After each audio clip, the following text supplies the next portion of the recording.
Bom dia para todos. Eu tenho duas certezas.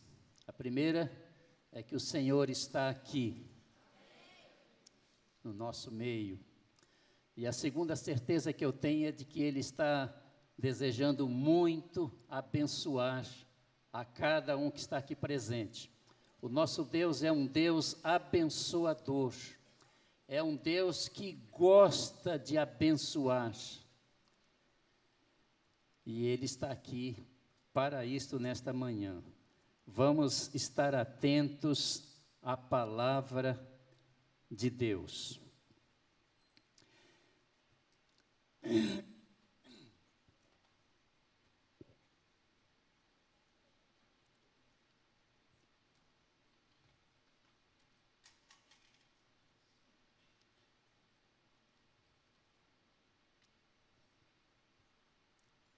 Em geral, todos desejamos viver muito tempo. É difícil, uma pessoa que está no seu juízo perfeito, dificilmente vai dizer, eu quero morrer. Estou me lembrando de uma velhinha, estava muito doente, então pediram que o pastor fosse com um grupo de membros da igreja para orar por ela, e o pastor começou a orar pela velhinha, abençoa a dona fulana, e ela, amém, que ela fique completamente curada, amém, que logo, logo ela se levante desta cama, ela, amém, mas se está chegando o momento dela partir, a velhinha,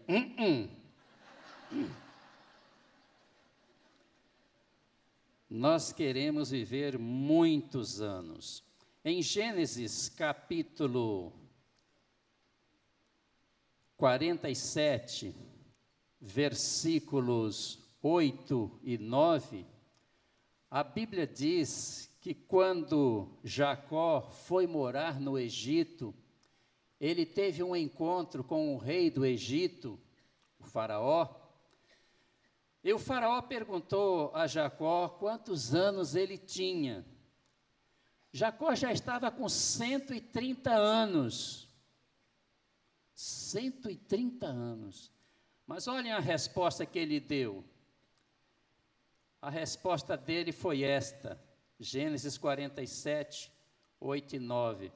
Perguntou Faraó a Jacó, quantos são os dias dos anos da tua vida? E Jacó lhe respondeu, os dias dos anos das minhas peregrinações são 130 anos. Poucos foram os dias dos anos da minha vida. Poucos, ele achava pouco, 130 anos. Mas além de todos querermos viver muitos anos, todos queremos também parecer sempre jovens. Sempre jovens. Ainda ontem eu vi 3 reportagens na internet que mostram claramente isso, o desejo que temos de parecer sempre jovem. Uma tinha como título, como parecer 10 anos mais jovem em 10 minutos. Outra dizia, quer ser jovem para sempre? Outra dizia, 12 dias para manter-se sempre jovem. É por isto que o cabelo é pintado, quem tem, não é? Tem que pintar de quando em quando, depois de certa idade. Plásticas constantes, muitas pessoas vivem fazendo, parecer sempre jovem.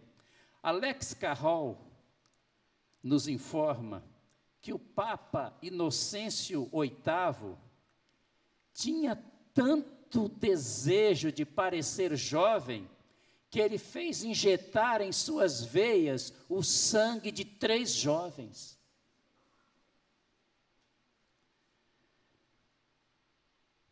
Todos queremos viver muitos anos e parecer sempre jovens. É por isto que Muitos não gostam de dizer a idade. Conheci um velhinho lá no interior do estado do Espírito Santo, onde passei minha infância, que quando alguém perguntava a idade dele, ele dizia: sou mais velho que meu filho e mais novo que minha mãe. Mas não dizia a idade de jeito nenhum. Ouvi de um homem dizendo: depois que cinquentei, nunca mais contei. E tem alguns que ficam realmente bravos quando são interrogados sobre a idade e respondem desta maneira: sou muito velho, sou do tempo em que era falta de educação perguntar a idade dos outros. Realmente é importante viver muitos anos. E há uma promessa na Bíblia para os filhos obedientes. Não é assim que diz? Honra a teu pai e a tua mãe, para que sejam muitos os teus anos na terra. Mas há alguns filhos que preferem morrer mais cedo, né? E então são desobedientes aos pais. Eu me lembro de um velhinho da igreja de Itauá que um dia disse: como diz a Bíblia, ele já estava com quase 100 anos, como diz a Bíblia, o filho obediente vive muitos anos, já estou com quase 100 anos. Então, mas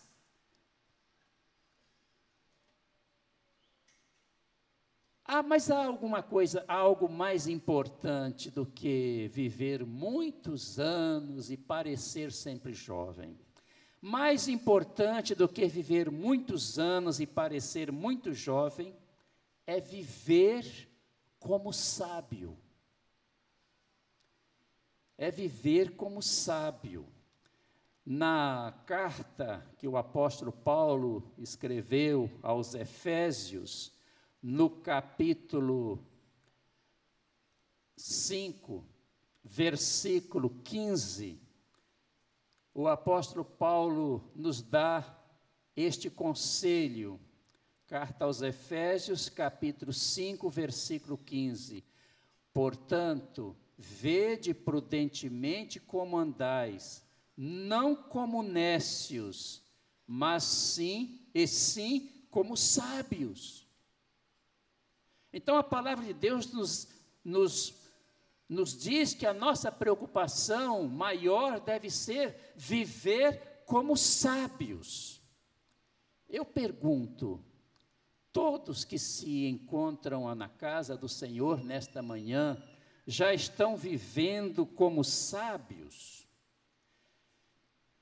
O tema desta mensagem é este: quem pode afirmar que está vivendo como sábio? Você já pode afirmar que está vivendo como sábio? Só pode afirmar que está vivendo como sábio quem cumpre os seus deveres em relação ao livro de Deus. Há pessoas que vivem como se o livro de Deus não existisse. Não tem, ou tem o livro de Deus, mas não leem. Muitas vezes deixam aberto lá na sala, no Salmo 91, né? Nenhuma praga chegará à tua tenda. Eu já falei aqui que uma senhora reclamou comigo um dia de um rato que estava tão faminto, entrou na sala dela, a Bíblia estava lá em cima da mesa, e o rato comeu o Salmo 91 dela, onde a Bíblia estava aberta, e foi comendo todos os salmos vizinhos do 91. Ninguém pode dizer que está vivendo sabiamente se não cumpre os 3 deveres que todos nós devemos cumprir em relação à palavra de Deus. Quais são os nossos 3 deveres em relação à palavra de Deus? Buscar, cumprir e falar. Precisamos buscar neste livro, precisamos buscar. Quando Deus convocou Josué para a grande responsabilidade de substituir o grande homem de Deus, Moisés, Deus disse a Josué que o segredo para ele ser bem-sucedido na missão que estava recebendo de Deus era fazer exatamente essas três coisas em relação ao seu livro: buscar, cumprir e falar, ensinar este livro. E é isto que nós vemos no capítulo 1, Josué, capítulo 1, versículo 8. Na segunda linha, Deus falando sobre o seu livro para Josué, diz assim: medita nele dia e noite. Meditar no livro de Deus dia e noite é buscar o livro de Deus. Buscar. Nós precisamos ler muito a palavra de Deus. E o ideal é termos um dicionário, e um dicionário da língua portuguesa para entendermos todas as palavras do texto. É muito bom também termos um dicionário da Bíblia, um comentário sobre esse texto que nós vamos ler, para que nós entendamos tudo que Deus está falando naquele texto. Precisamos buscar intensamente o livro de Deus, buscar intensamente o livro de Deus, mas precisamos cumprir o que está aqui. Veja o que está escrito ainda neste versículo 8 de Josué. Josué, versículo 8, na terceira linha, Deus diz assim: que tenhas cuidado de fazer segundo a tudo quanto nele está escrito. Não é só ler, buscar, é preciso, diz aqui Deus para Josué, que tenhas cuidado de fazer segundo a tudo quanto nele está escrito.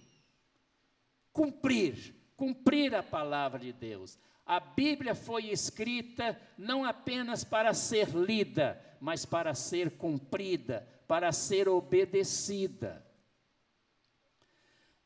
Precisamos obedecer a palavra de Deus. No segundo livro de Reis, capítulo 21, versículo 8. Segundo livro de Reis, capítulo 21, versículo 8, nós podemos ler estas palavras que aparecem a partir da terceira linha, o final da terceira linha. Deus diz assim: tenham cuidado de fazer segundo tudo que lhes tenho mandado. Tenham cuidado de fazer segundo tudo o que lhes tenho mandado.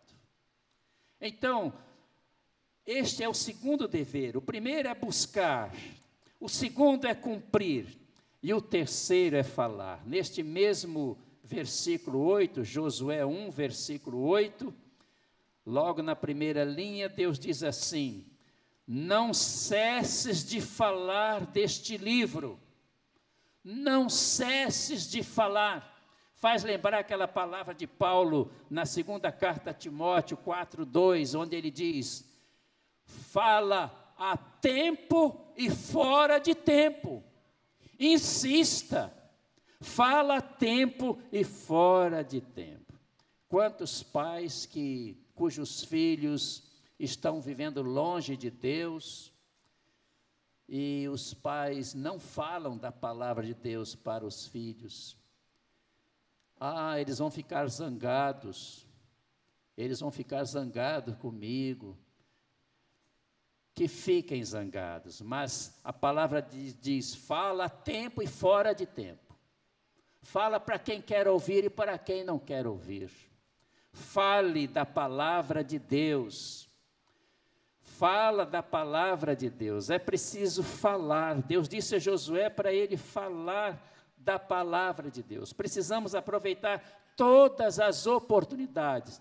Já imaginaram os mais de 10 mil membros da Igreja Batista Atitude, durante todos os dias estarem preocupados em aproveitar todas as oportunidades para falar da palavra de Deus.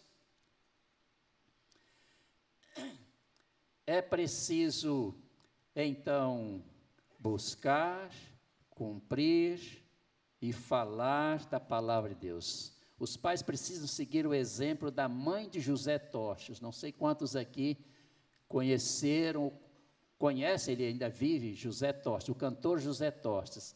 Ele era cantor de boleros, cantor de outras músicas, ele viajou pelo mundo representando o Brasil como cantor, mas ele não conhecia o Senhor, e a sua mãe sempre que ele ia à casa dela, ele pregava para ela pregava para ele, até que um dia ele disse: mãe, se a senhora continuar falando desse assunto para mim, eu não volto mais aqui em casa, só volto aqui se a senhora prometer que não vai mais me falar da Bíblia. E ela disse: pode vir, que eu não vou falar mais não, pode vir. E ele ia, e ela não falava. Ela não falava. E ela morreu, mas ela deixou um bilhete escrito para os filhos, que ainda não eram para os seus filhos, deixou um bilhete, e ela escreveu lá de fora do bilhete que era para ser lido no momento em que o seu caixão fosse sair para ser sepultado. E na hora em que o caixão ia sair para ser sepultado, o desejo dela foi cumprido, foi lido o bilhetinho, e no bilhetinho ela dizia: meus filhos, eu parto, mas espero vocês lá nos céus. Eu ouvi esse testemunho do cantor José Tostes, lá no Maracanãzinho, e ele disse assim: como a minha mãezinha gostaria de ouvir o meu testemunho agora, mas eu não dei esta alegria à minha mamãe. Mas ela, depois de morta, ela ainda pregou para mim sobre o céu: espero vocês lá no céu. E foi este bilhete que ela deixou que levou José Tostes a ter um encontro pessoal com o Senhor Jesus. Então, pai e mãe, se você tem filhos não crentes, a Bíblia diz: é bom ter esperança, bom é ter esperança. Então, pregue insistentemente para seus filhos. Se eles proibirem, siga o exemplo da mãe de José Tostes, deixa alguma coisa escrita, porque pode ser que eles vão se converterem depois da sua partida. Agora eu pergunto, Josué viveu de acordo com esta orientação de Deus? Será que ele, a partir deste momento, buscou o livro de Deus para meditar nele? Será que ele se preocupou em cumprir o livro de Deus? Será que ele se preocupou em falar? A minha resposta é: com certeza. Ele ouviu Deus falando e ele obedeceu. Eu digo isto porque Deus tinha condicionado o sucesso dele a ser bem-sucedido. Diz aqui o versículo, vou ler o versículo todo agora, versículo 8.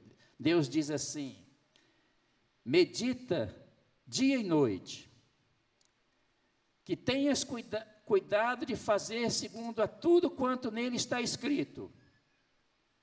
Não cesses de falar deste livro. Então farás prosperar o teu caminho. É assim que diz a parte final do versículo. Então farás prosperar o teu caminho e serás bem-sucedido. Josué foi bem-sucedido? Com certeza. Ele assumiu o controle, o comando do povo, substituindo Moisés. Moisés era um homem que falava cara a cara com Deus, e ele substituiu Moisés à altura e conduziu o povo àquela parte tão difícil da ida a Canaã, que foi entrar na terra de Canaã e tomar posse da terra, apesar da terra estar infestada de inimigos que eles tinham que tirar da terra para poder tomar posse. Ele foi bem sucedido.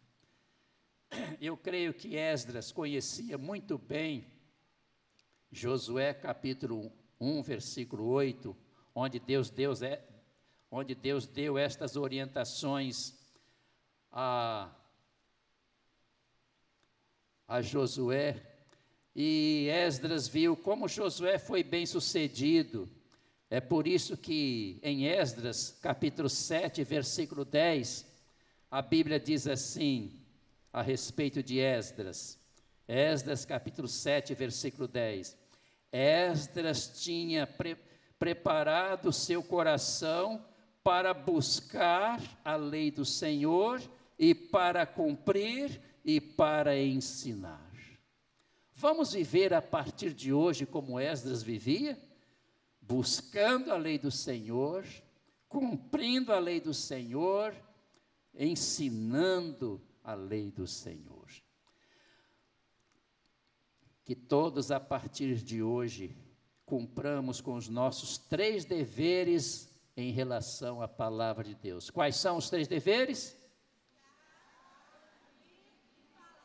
Muito bem.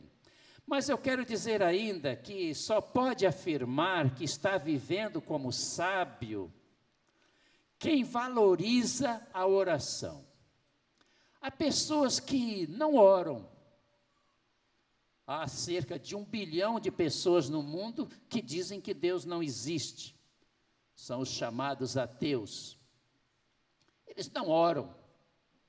Não sei como é que alguém consegue viver desta maneira, sem orar. Mas há muitos outros que se dizem cristãos e que oram, mas oram muito pouco. Oram muito pouco. Meus irmãos, nós precisamos seguir o exemplo de Davi, no Salmo 55, versículo 17, Davi diz assim, Salmo 55, 17, à tarde, pela manhã e ao meio-dia, orarei e clamarei, e o Senhor ouvirá a minha voz. À tarde, pela manhã e ao meio-dia, orarei e clamarei, e o Senhor ouvirá a minha voz. Davi dedicava bastante tempo à oração. O mesmo fazia Daniel. Em Daniel, capítulo 6, versículo 10, a Bíblia diz assim, Daniel 6, versículo 10, está escrito a respeito de Daniel: 3 vezes no dia, Daniel se colocava de joelhos e orava, e dava graças diante do seu Deus.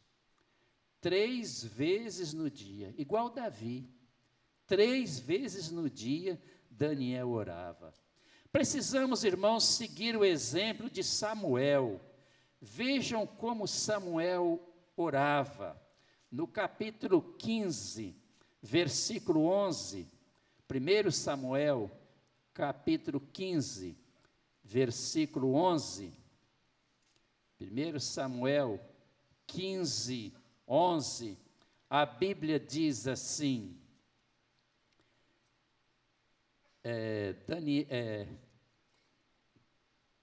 na parte final do versículo, na parte B do versículo, então Samuel, toda noite, clamou ao Senhor. Ele fez isso, foi numa circunstância em que o Saul, que era rei de Israel, se afastou de Deus. E Samuel ficou muito triste. E ele chegou então, e o texto diz que Samuel então, toda a noite, clamou ao Senhor. Passou a noite toda orando Samuel. Mas nós precisamos seguir o exemplo do nosso Salvador. Em Marcos, capítulo 1, versículo 35, a Bíblia diz assim, a respeito da vida de oração de Jesus: tendo-se levantado alta madrugada, outras traduções dizem, ainda escuro, saiu, foi para um lugar deserto e ali orava. Jesus se levantava de madrugada, ainda escuro, e ia para um lugar deserto para orar. Mas há outro texto que deve chamar a nossa atenção sobre a vida de oração de Jesus, que é Lucas capítulo 6, versículo 12. O texto diz assim, Lucas 6, 12 diz assim: naqueles dias retirou-se Jesus para o monte a fim de orar, e passou a noite orando a Deus. Meus irmãos, Davi e Daniel oravam 3 vezes, tinham 3 períodos de oração. Eu não creio que eles só orassem nessas 3 ocasiões, eu creio que eles oravam em muitas outras ocasiões durante o dia, mas devia ser 3 períodos maiores de oração que eles tinham. Samuel passava até a noite toda orando. Jesus se levantava de madrugada para orar, ia para um lugar deserto para orar. Lucas 6,12 diz que ele passou a noite toda em oração. Será que só Davi, Samuel, Daniel e Jesus precisavam orar? Será que não é aqui que está o segredo daqueles sucessos que nós queremos alcançar e que não alcançamos? Quando nós chegamos ao Novo Testamento, na primeira carta aos Tessalonicenses, nós vamos ver este conselho da palavra de Deus. Primeira carta aos Tessalonicenses 5,17: orai sem cessar. Orai sem cessar. Nós precisamos orar assim como nós respiramos. Nós precisamos estar respirando o tempo todo, né? Senão morremos. A oração é a respiração da alma. Nós precisamos estar o tempo todo em oração. Alguém perguntou a um grande homem de Deus: quantas vezes você ora durante o dia? Ele diz: eu oro uma vez só. Isto é, eu começo a orar quando me levanto e estou em espírito de oração o dia todo. É assim que nós devemos viver, orar muito mais. Meus irmãos, quem não ora pode passar até necessidades. Quem diz isto é o irmão de Jesus, Tiago, na sua carta, Tiago capítulo 4, versículo 2. Este texto diz assim, Tiago capítulo 4, versículo 2, diz assim, Jesus diz: cobiçais e nada tendes, nada podeis obter, viveis a lutar, nada tendes, porque não pedis. Nada tendes. Ó mendigos, nada tem, Jesus está dizendo, porque não pedis. Meus irmãos, a partir do momento em que nós acreditamos que Deus não faz nada a não ser em resposta à oração, nós vamos orar muito mais do que nós temos orado. Vamos viver como sábios, vamos valorizar a oração, vamos entender que não podemos viver uma vida realmente realizada neste mundo, a não ser que nós demos muito tempo à oração.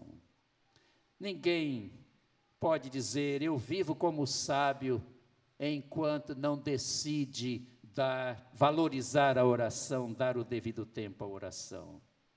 Mas eu quero dizer ainda que só pode afirmar que está vivendo como sábio quem ama a igreja. Quem ama a igreja. Há muitas pessoas que se dizem cristãs, se dizem evangélicas, mas pela maneira como procedem em relação à igreja, mostram que ou não tem nenhum amor pela igreja, ou tem um amor muito pequeno. Há muitas pessoas que nunca vão a uma igreja, e há muitos que são membros da igreja, mas comparecem muito pouco. Qualquer coisa é motivo para não ir à igreja. Ninguém deixa de ir para o trabalho porque chegou uma visita. Ninguém. Ninguém deixa de ir para o trabalho porque está gripado. Não, mas para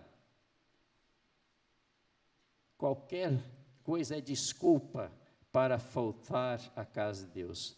Como nós precisamos, nestes dias maus que nós vivemos, ter igrejas cujos membros amam estar na casa de Deus. Nós precisamos amar a casa de Deus como Davi amava. No Salmo 122, nós vemos como Davi amava a casa de Deus. No Salmo 122, versículo 1, Davi diz: alegrei-me quando me disseram, vamos à casa do Senhor. Davi ia para a casa do Senhor alegre, não ia mal-humorado, ele se alegrava em ir à casa de Deus. Nós precisamos seguir o exemplo não apenas de Davi, mas também o exemplo do autor do Salmo 84.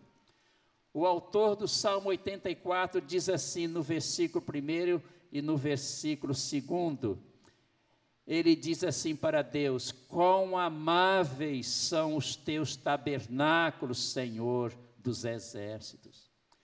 Quão amáveis são os teus tabernáculos, Senhor dos exércitos. A minha alma suspira e desfalece pelos átrios do Senhor.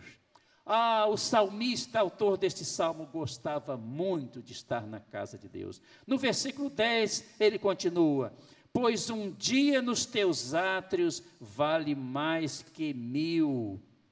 Prefiro estar à porta da casa do meu Deus.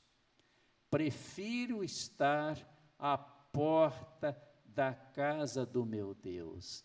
Nós precisamos preferir estar na casa de Deus mais do que em qualquer outro lugar.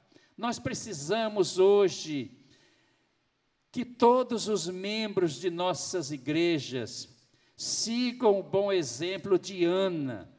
Em Lucas capítulo 2, versículo 37, nós vemos como Ana amava a casa de Deus.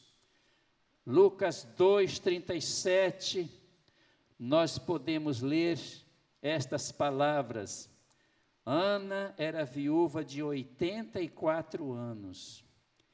Esta não deixava o templo. Não deixava o templo, mas adorava noite e dia em jejuns e orações. Ana não deixava o templo, a casa de Deus, ela amava a casa de Deus, ela adorava ao Senhor noite e dia em jejuns e orações. Meus irmãos, eram assim que procediam também os apóstolos em Lucas capítulo 24, versículo 53. Lucas 24, 53. Falando a respeito dos apóstolos de Jesus, a Bíblia diz assim nesse texto: estavam sempre no templo, louvando a Deus. estavam sempre no templo, louvando a Deus. Era assim que procediam também os cristãos primitivos, os membros daquela primitiva igreja, a igreja de Jerusalém, a igreja que Jesus deixou. No capítulo 2, versículo 46, nós podemos ler estas palavras, falando a respeito daqueles crentes primitivos: diariamente perseveravam unânimes no templo. Unânimes, ia todo mundo, diariamente perseveravam unânimes no templo. Era assim que a igreja primitiva vivia. Por isso diz a história da igreja, que a igreja de Jerusalém chegou a ter, em pouco tempo, 100.000 membros. Meus irmãos, nós precisamos amar a casa de Deus, nós precisamos amar a nossa igreja. Precisamos amar a nossa igreja como Jesus ama. Como é que Jesus ama a igreja? Na carta aos Efésios, capítulo 5, a Bíblia diz o seguinte, sobre o amor de Jesus pela igreja. Efésios 5, 25, começando no final da segunda linha. Cristo amou a igreja e a si mesmo se entregou por ela. Cristo amou a igreja e a si mesmo se entregou, isto é, morreu na cruz do Calvário pela igreja. Nós precisamos amar a igreja a ponto de estarmos dispostos a morrermos, se necessário for, para o bem da igreja. Jesus morreu pela igreja. Não pode dizer, portanto, que está vivendo como sábio quem não ama a igreja, ou quem ama muito pouco a igreja. Quando nós amamos a igreja de verdade, como Jesus amou, nós não vamos ficar em casa se temos uma célula próxima a nós, reunidas. Como é que nós vamos faltar àquela igreja reunida ali, através da célula? Quando nós amamos a igreja, nós não vamos proceder como aqueles crentes do tempo do escritor da carta aos Hebreus. Quando ele escreveu a carta aos Hebreus, havia aquele grupo de membros de igreja que não compareciam, e o autor da carta aos Hebreus deu uma canelada neles. Ele disse assim, Hebreus 10, 25, não deixemos de congregar-nos, como é costume de alguns. Então a carapuça caiu sobre aqueles que estavam demonstrando falta de amor para com a igreja, não compareciam à igreja. Não deixemos de congregar-nos, como é costume de alguns. Hoje, o autor da carta aos Hebreus diria, como é costume de muitos. Há pessoas que só têm o nome no hall de membros. Alguém disse que há membro da igreja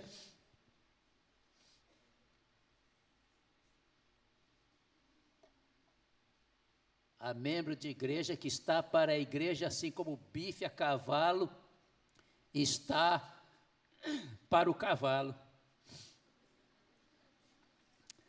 Porque o bife a cavalo tem, a galinha colabora com o ovo, não é?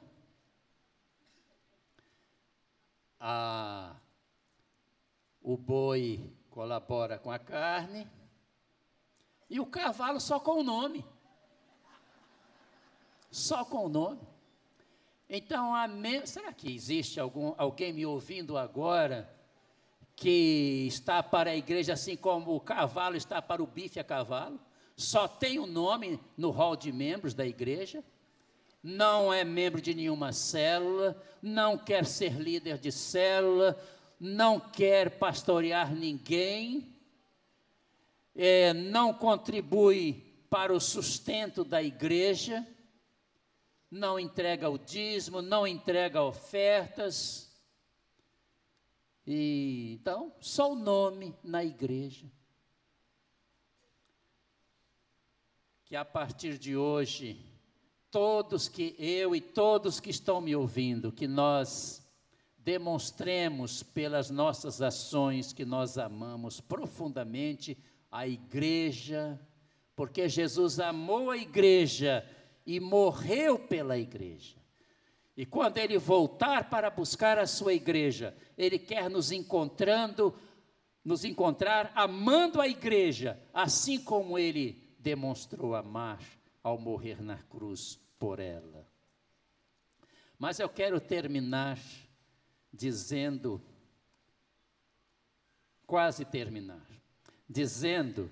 que só pode afirmar que está vivendo como sábio quem vive segundo a vontade do Senhor. Há muita gente que se diz cristã, mas vive pensando tudo que tem vontade de pensar, falando tudo que tem vontade de falar, fazendo tudo que tem vontade de fazer, ouvindo tudo que tem vontade de ouvir, reagindo como tem vontade de reagir. E às vezes é membro de uma igreja, ele se diz cristão, se diz evangélico. Na realidade, ele vive como se Deus não existisse. Ele vive como vivem aqueles que se dizem ateus. Vivem de acordo com a sua própria vontade. Não está vivendo como sábio quem vive de acordo com a sua própria vontade. Porque não é a nossa vontade que é boa, agradável e perfeita para nós. É a vontade de Deus, conforme diz o apóstolo Paulo, inspirado pelo Espírito Santo, na carta aos Romanos, capítulo 12, versículo 2. O apóstolo Paulo diz: e não vos conformeis com este século, mas transformai-vos pela renovação da vossa mente, para que experimenteis qual seja a boa, agradável e perfeita vontade de Deus. A nossa vontade é má, não é boa. A nossa vontade é desagradável, não é agradável. A nossa vontade é imperfeita, não é perfeita. Paulo diz assim: que experimenteis qual seja a boa, agradável e perfeita vontade de Deus. Então é questão de sabedoria, a pessoa decidir, a partir de agora, eu quero viver como Jesus viveu. Aliás, a Bíblia diz na primeira carta de João 2,6, aquele que diz que está em Cristo, também deve andar como ele andou. Nós precisamos viver não como nós queremos, mas como ele quer. Jesus se dirige em Lucas 6, versículo 46, a todos aqueles que dizem que são seus seguidores, mas vivem de acordo com a sua própria vontade, não com a vontade dele. Ele diz assim em João 6,46, por que me chamais Senhor, Senhor, e não fazeis o que eu vos mando? Por que me chamais Senhor, Senhor, e não fazeis o que eu vos mando? Nós precisamos viver não de acordo com a nossa vontade. Nós precisamos seguir o exemplo do apóstolo Paulo. O apóstolo Paulo foi um homem que um dia tomou a decisão: a partir de agora, o que vai prevalecer não é a minha vontade, é a vontade do Senhor. E ele se submeteu tanto à vontade do Senhor, que ele pôde dizer estas palavras de Gálatas, capítulo 2, versículos 19 e 20, começando na parte final do versículo 19. Paulo diz: estou crucificado com Cristo. Logo, já não sou eu quem vive, mas Cristo vive em mim. Que bênção! Os mais de 10 mil membros da Igreja Batista Atitude tomarem a mesma decisão do apóstolo Paulo e dizer a Jesus: Senhor, eu quero que o Senhor viva em mim a partir de agora. Não quero mais viver, eu quero que o Senhor viva em mim. Eu quero que o Senhor esteja o tempo todo vivendo em mim. Joia Júnior, bem conhecido poeta batista, ele escreveu, e Marcílio de Oliveira Filho colocou a música, e eu coloquei aqui uma parte do hino. Vejam como diz este hino. O título é Segundo a Vontade de Deus. E então aqui, quando cantamos este hino, nós estamos nos dirigindo, cada um de nós está se dirigindo ao Senhor dizendo: não é minha vontade, mas é tua. Não são meus os caminhos, mas são teus. Que eu comece uma nova caminhada, pensando segundo a vontade de Deus. Que eu me torne uma bênção permanente, para mim, para os outros, para os meus. Vejam todos assim que sou um crente, vivendo segundo a vontade de Deus. Não a minha verdade, mas a tua verdade. Não a minha vontade, mas a tua vontade. Não os meus descaminhos, mas os caminhos teus. Que eu reflita e proclame aos amigos e ao mundo que só vivo segundo a vontade de Deus. Que só vivo segundo a vontade de Deus. Há um cântico que eu costumo cantar em meus momentos devocionais, que diz assim: Senhor, eu quero sentir a tua presença em meu coração. Senhor, eu quero sentir a tua presença em meu coração, pois quero pregar tua palavra com fé, amor e poder, e que em minha vida só prevaleça o teu querer.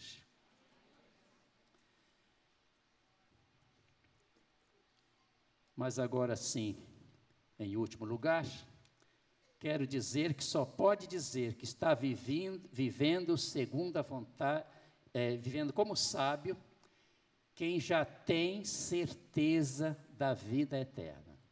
Quem já pode dizer: se eu partir hoje deste mundo, com certeza eu vou para os céus. Enquanto a pessoa não tem esta certeza, a pessoa não pode dizer: eu estou vivendo como sábio. Porque só é realmente realizado quem tem esta certeza. Não basta ter uma vida material farta, uma casa confortável, um carro 0 quilômetro. Estas coisas são importantes, mas não são suficientes para deixar a pessoa realizada. Nós só estamos realizados quando nós sabemos com certeza que ao deixarmos este mundo, nós vamos para o céu. Talvez você esteja perguntando: mas é possível a pessoa saber com certeza que está salva?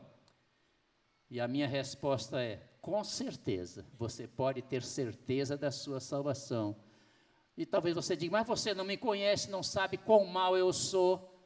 E eu continuo dizendo: por mais terrível que você seja, você pode experimentar a certeza da sua salvação. Porque na primeira carta de Paulo a Timóteo, capítulo 2, versículos 3 e 4, Paulo diz assim: Deus quer que todos os homens se salvem. Deus quer que todos os homens se salvem. Mas Deus não somente quer que todos se salvem, Deus quer que todos saibam que estão salvos. Na primeira carta do apóstolo João, Deus diz assim, através do apóstolo João, no versículo 13: que saibais que tendes a vida eterna. Que saibais que tendes a vida eterna. Deus quer que eu e você saibamos com certeza que vamos para o céu. Talvez você, mas será que é possível mesmo? Claro, não somente eu digo que nós podemos ter a certeza, porque Deus diz que saibais que tens a vida eterna, mas porque eu vejo na Bíblia pessoas que experimentaram esta certeza. Por exemplo, o apóstolo Paulo, na carta aos Filipenses, capítulo 1, versículos 21 e 23, entre outras coisas, Paulo diz assim: para mim o morrer é lucro. Por que Paulo dizia que para ele morrer era lucro? No versículo 23 ele responde: partir e estar com Cristo é incomparavelmente melhor. Ele sabia que iria estar com Cristo por toda a eternidade. Por isso ele diz: para mim morrer é lucro. E quando ele estava já bem pertinho da morte, ele disse estas palavras. Segunda carta a Timóteo 4, versículos 6 a 8. No final do versículo 6, Paulo diz: o tempo da minha partida é chegado. Ele sabia que estava próximo o momento dele partir. Mas no versículo 7 ele diz: combati o bom combate, completei a carreira, guardei a fé. E ele continua: já agora a coroa da justiça. A coroa da justiça é um símbolo da vida eterna. E ele diz: já agora a coroa da justiça me está guardada. Paulo sabia com certeza que iria para o céu.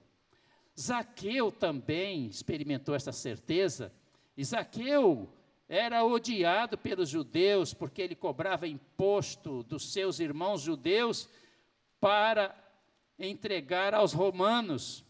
Ele era cobrador de impostos. E um dia, ele sabendo que Jesus estava passando por Jericó, ele quis ver Jesus, mas ele era baixinho. E então ele viu uma árvore, e ele viu que Jesus estava indo em direção àquela árvore, e ele falou: eu vou subir, correr e subir na árvore. Ele era um homem, diz a Bíblia que ele era um homem rico, mas ele fez um papel de criança, saiu correndo, subiu na árvore, ficou lá olhando para baixo. Quando ele passar, eu vou ver. E quando Jesus ia passando debaixo da árvore, Jesus parou e olhou para Zaqueu e o chamou pelo nome: Zaqueu, desce depressa, porque hoje me convém pousar em tua casa. E diz a Bíblia que Zaqueu desceu depressa e recebeu Jesus na casa dele. E Jesus lhe falou da palavra. E Zaqueu se arrependeu dos pecados. Ele chegou a dizer: eu devolvo 4 vezes mais tudo que eu tenha roubado. Ele se arrependeu dos seus pecados. Ele creu em Jesus. E Jesus então fez esta declaração linda no versículo 9: hoje houve salvação nesta casa. Jesus estava se referindo à salvação de Zaqueu. Hoje houve salvação nesta casa, pois que também este é filho de Abraão, porque o Filho do Homem veio buscar e salvar o perdido.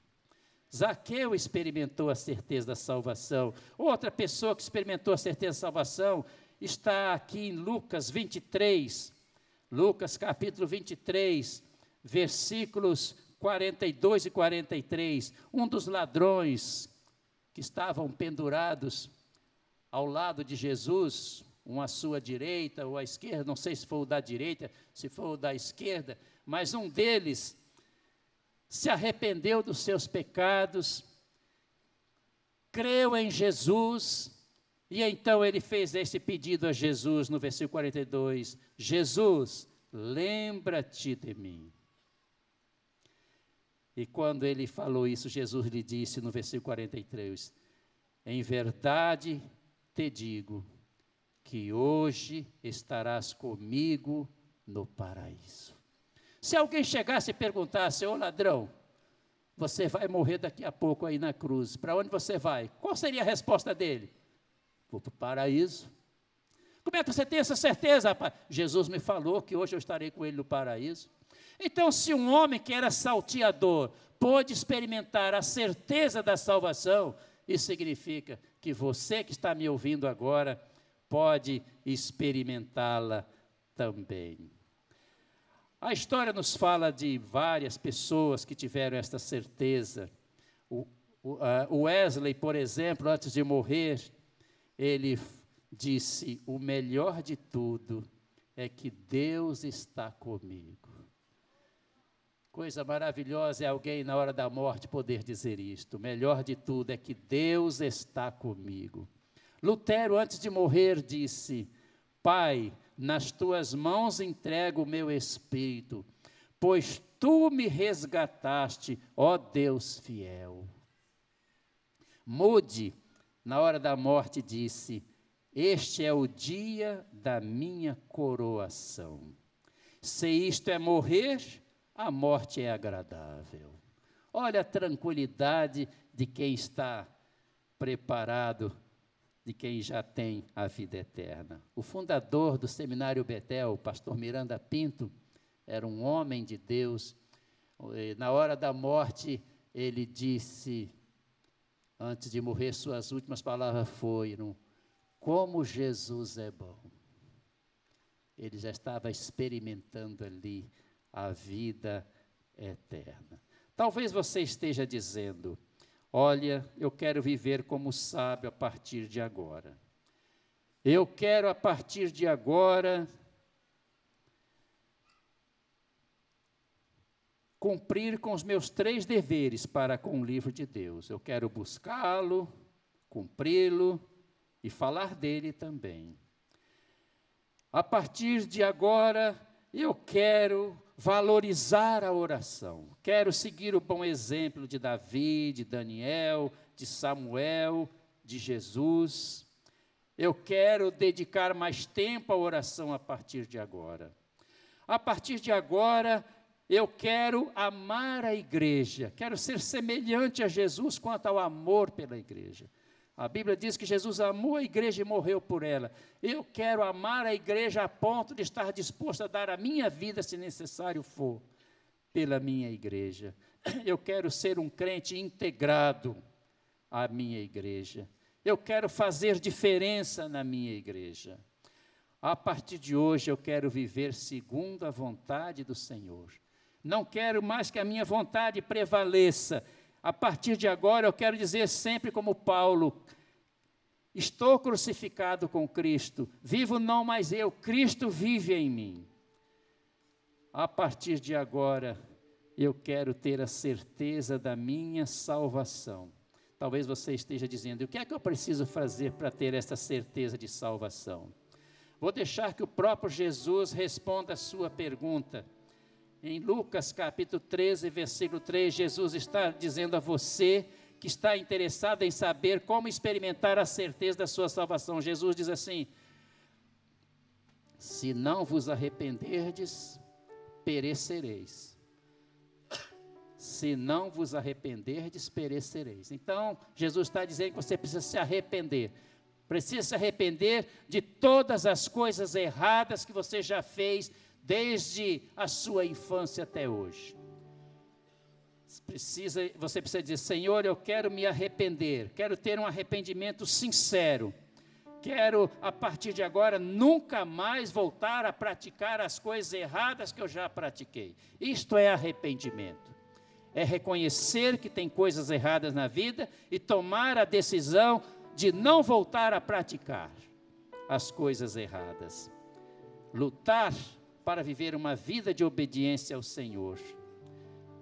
Mas você precisa fazer uma outra coisa. Você, para experimentar a certeza da sua salvação, você precisa receber Jesus no seu coração.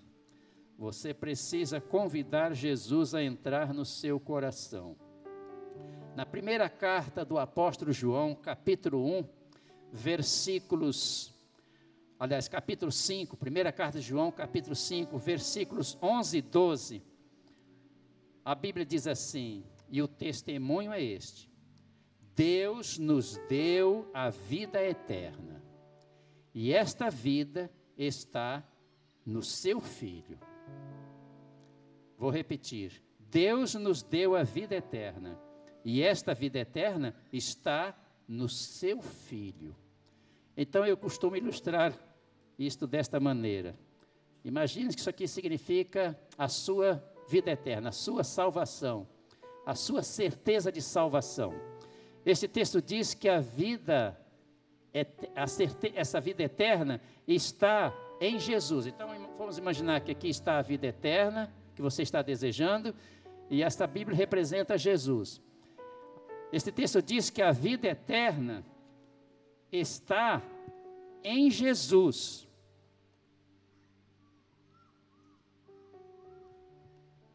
O papel está aqui dentro. A vida eterna está em Jesus. Então, para ter vida eterna, é preciso ter Jesus no coração. Notem bem como diz o texto. O texto diz assim: